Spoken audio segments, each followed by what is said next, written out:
ایک گلاب کا پھول ہے، اس کو اگر کوئی گالی دے تو خوشبو دینا چھوڑ دے گا؟ وہ تو خوشبو ہے، نامی خوشبو ہے.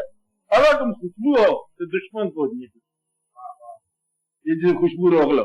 اگر خوشبو ہو تو، اگر گندے ہو تو پھر میرے ساتھ کیا لینا. میں 1000 قرآن سناتا جب نہیں اثر ہوگا، کب اثر نہیں ہوگا.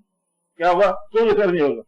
حدیثہ سنا لو، مسجد میں یہ کچھ ہوتا ہے، حدیثہ سنا لو، قرآن سنا لو، ادھر پڑھ کے بعد سورہ محمد شروع کر دو، ساری شروع کر دو، کوئی فرق نہیں. کیونکہ وہ سارے کے سارے گٹے اکٹھے ہوئے، وہ دل کے اندر رنجش رکھی ہوئی ہے، دل میں بغض رکھا ہوا ہے، اناپ پالی ہوئی ہے، لالچ پالا ہوا ہے، ہر شے وہ پالی ہوئی جو نہیں پالنی چاہیے. اب وہ ایسا نہیں، اثر کیا ہوگا؟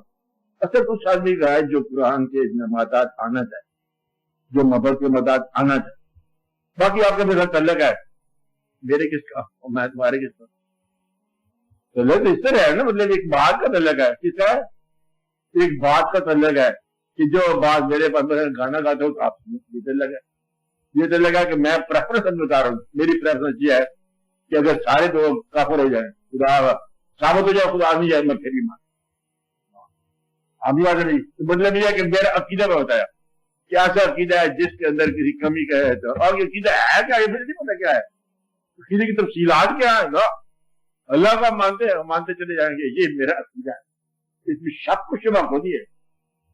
حضور پاک میں میرا عقیدہ ہے کہ آپ کا جو ارشاد ہے وہی ارشاد ہے، وہی ہے.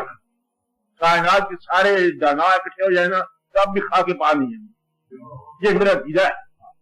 لمبی چوڑی میری بات کو نہیں ہے، اتنا پتا ہے کہ مطلب وہ ہے وہ انہیں کا فیض ہے. ساری دنائیاں، ساری دولتیں، سارے اور جتنے واقعات انہیں کا فیض ہے، اور ان کا فیض تو ان کا فیض ہے.